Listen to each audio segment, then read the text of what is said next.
Bonjour à tous et bienvenue dans ce podcast. Je m'appelle Karine Maury, je suis thérapeute énergéticienne en soins sacrés anciens et conférencière. Je viens vers vous aujourd'hui pour vous parler des amérantes. Pourquoi j'avais envie de parler des amérantes? Parce que lorsque je rencontre des personnes dans mon cabinet ou lors de stages et lorsque nous parlons des amérantes, je me rends compte qu'il y a pas mal de confusion sur qu'est-ce qu'est une amérante, qui sont-ils, d'où viennent-ils, pourquoi sont-ils là, pourquoi est-ce qu'on les ressent. Parfois je rencontre des personnes qui ont peur, qui sont en colère aussi d'être entourées d'amérantes, de les sentir, de ne pas arriver à leur demander de s'en aller, de partir de leur champ en fait, de leur espace. Donc je trouvais intéressant de revenir sur ça avec vous. Tout d'abord, qu'est-ce qu'une amérante? Une amérante, c'est une âme, donc une personne décédée, une âme qui n'a pas ascensionné. Lorsque l'on décède, lorsque l'on passe de l'autre côté, il y a plusieurs options. Il y a l'option où l'on ascensionne, donc c'est-à-dire où vraiment tous nos corps, sauf le corps physique et le corps éthérique, donc qui sont en fait détruits lors de la mort physique, lorsque tous nos corps ascensionnent et que l'on retrouve finalement un niveau vibratoire qui nous convienne à l'état éthéré.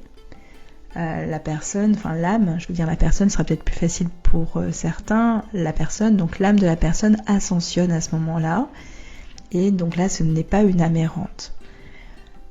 Il arrive parfois qu'il n'ascensionne pas et qu'il reste quelque part, on dirait bloqué, ou en tout cas au niveau vibratoire qui est le nôtre. Et ces âmes sont donc des âmes, ce qu'on appelle des âmes errantes. Il faut savoir que une âme errante, c'est pas toujours elle qui décide de devenir une âme errante. Parfois, par rapport à tout ce que l'on a vécu dans notre incarnation, par rapport à notre départ, par rapport aussi parfois à la manière dont vivent notre décès les personnes qui restent, à la manière dont réagissent les personnes qui restent lors du décès, les âmes n'arrivent pas à ascensionner. Et cela fait qu'elles errent quelque part dans notre niveau vibratoire. Alors souvent, je dis en stage qu'il faut être assez tolérant, enfin moi en tout cas je le suis avec les amérantes, parce que imaginons que vous êtes dans le noir complet pendant de longues années, voire parfois des dizaines, voire des centaines d'années. Bien sûr, le temps n'est pas le même à ce niveau-là, mais en tout cas, cela fait un moment que vous êtes dans le noir complet et vous apercevez une lumière, une porte peut-être, qui peut vous sortir de cette errance. Évidemment, moi si ça m'arrive, je me dis que non, je ne vais pas lâcher cette porte. Je vais toujours être près d'elle, au cas où elle s'ouvre, et au cas où elle me permette de sortir de ce noir complet, de cette errance. Donc je peux comprendre parfois lorsqu'une âme croise, par exemple un passeur d'âme ou une passeuse d'âme, se disent « Ah ben tiens, ça c'est une porte qui va peut-être m'ouvrir l'accès vers la lumière ». Donc je peux comprendre que ces âmes-là ne lâchent pas la personne finalement. Donc c'est vrai que je demande souvent aux personnes que je rencontre d'avoir cette tolérance-là et finalement cette compassion pour leurs conditions actuelles. Après, il y a des âmes qui errent, en tout cas qui n'ascensionnent pas par volonté et qui viennent prendre de l'énergie aux êtres qui sont encore dans la sphère terrestre, c'est-à-dire dans l'énergie terrestre, c'est-à-dire nous là qui sommes incarnés, pour pouvoir rester dans cette vibration-là.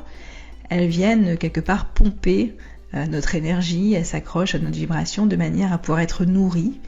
Alors parfois, c'est des personnes qui sont décédées dans la colère ou dans la tristesse, ils vont s'accrocher finalement, ce qu'on appelle s'accrocher, même si c'est pas véritablement comme ça que ça se passe, mais en tout cas être dans l'espace, dans les corps de quelqu'un qui va être très en colère ou triste pour pouvoir être nourri. Et il y a effectivement des amérantes qui restent, qui n'ascensionnent pas parce qu'elles préfèrent rester dans notre sphère terrestre.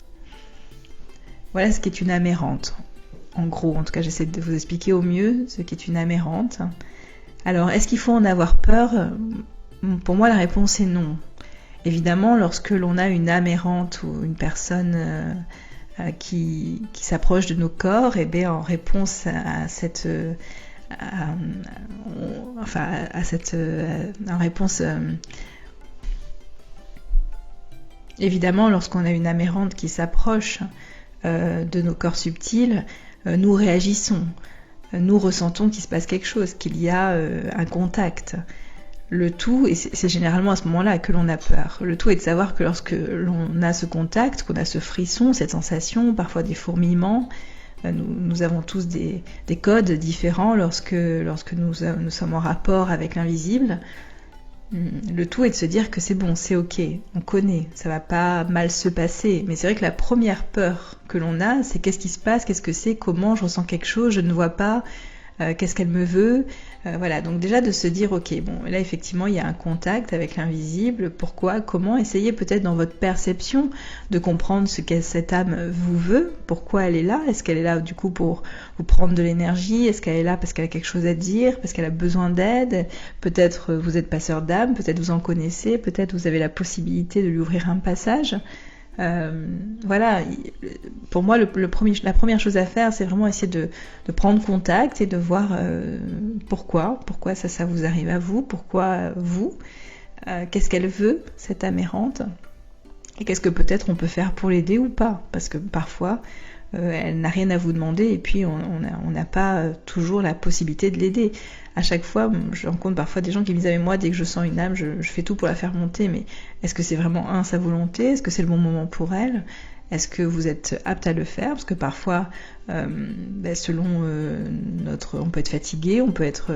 voilà. Est-ce que c'est vraiment de suite ce qu'il faut faire? Essayer de faire monter l'âme, la faire ascensionner, est-ce que c'est son moment? Voilà. Donc c'est important d'aller au contact de cette âme et peut-être de voir si ça vous dit, parce que vous n'êtes pas obligé non plus de voir ce qu'elle veut, ce qu'elle a à vous demander, pourquoi elle est dans votre périmètre, pourquoi elle est dans votre périmètre, voilà, qu'est-ce qu'elle vous veut.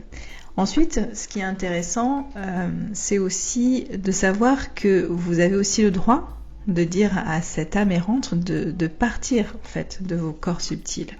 On n'est pas obligé d'accepter tout le temps, on n'est pas obligé de supporter.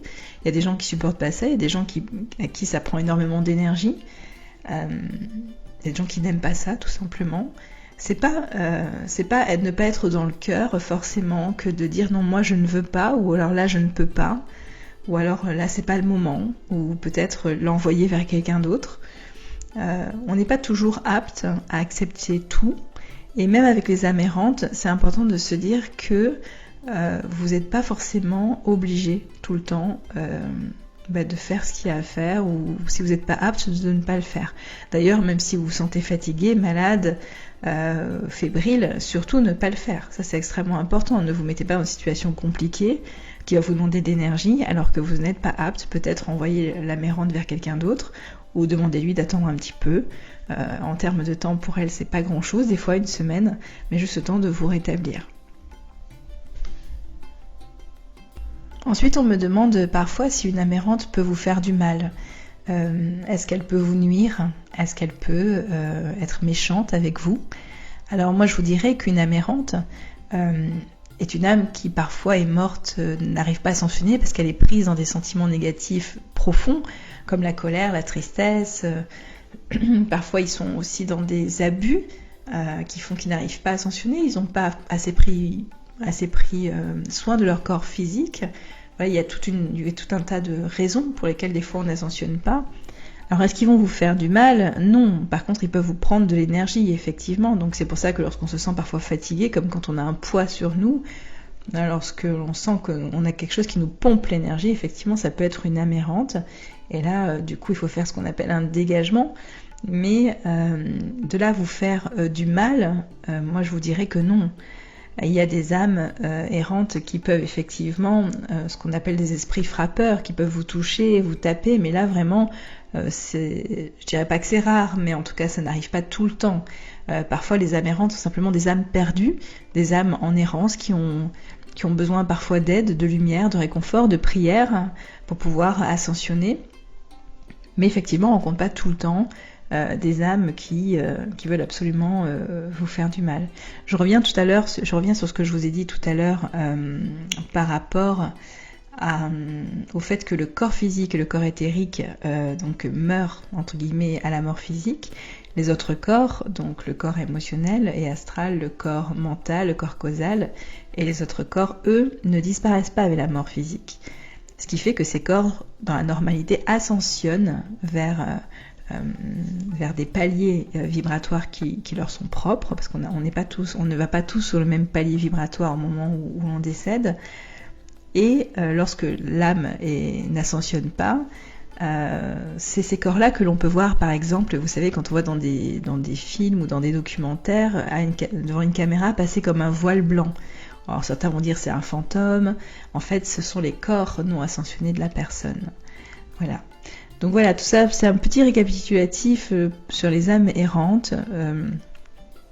Donc voilà, je voulais vraiment vous faire ce petit topo sur les âmes errantes parce que on pose beaucoup la question et je me dis que peut-être ça peut vous aider à mieux les comprendre et en tout cas à mieux appréhender lorsque vous vous trouvez en présence d'une âme errante. Voilà, je vous souhaite une belle fin de journée et je vous dis à très bientôt.